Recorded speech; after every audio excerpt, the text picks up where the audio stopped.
കാണിച്ചു കൊടുത്താ. ഇതാണ് ചക്കക്കറി.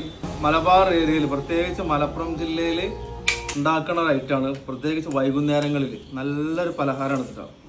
അറിയാത്ത ആളുകൾ വളരെ കുറവായിരിക്കും. ചക്ക കിട്ടിയാൽ ആളുകൾ എന്താണ് ചെയ്യുക? ചക്ക പഴുപ്പിച്ച് തിന്നും, ചക്ക ഉപ്പേരി വെക്കും, ചക്ക പുഴുങ്ങും, ചക്ക കൂട്ടാൻ വെക്കും. അതിലൊന്നാണ് ചക്കൻ്റെ ഹലുവുണ്ട്. ചക്ക കൊണ്ട് ദുനിയാവിൽ ഒന്നും ഉണ്ടാക്കാൻ ബാക്കിയില്ല. ഇത് ഞങ്ങൾ ഉണ്ടാക്കിയത് ചക്ക കറിയാണ് കേട്ടോ. സ്പൂണിൽ ഇങ്ങനെ ഒലിക്കണുണ്ടത്. ഇതിലിട്ടിട്ടുള്ളത് സർപ്പ് കളർ. ഇത് രായിയാണ്.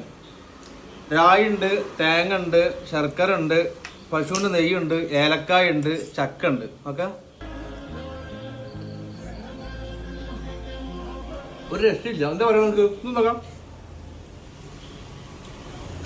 എങ്ങനെയുണ്ട്? ചക്ക നല്ല ചെറുതാക്കി കഷ്ണങ്ങളാക്കിയതിന് ശേഷം സ്റ്റൗ നല്ല പൊഴുകിയതിന് ശേഷം അതിലേക്ക് തേങ്ങ, രായി, ശർക്കര, ശേഷം കുറച്ച് നെയ്യും, പശുവിൻ്റെ നെയ്യും, അല്പം ഏലക്കായ ഇട്ടിട്ട് ആവശ്യത്തിന് മധുരം ഇട്ടോ. മധുരങ്ങൾ ആവശ്യത്തിന് ഇടാം.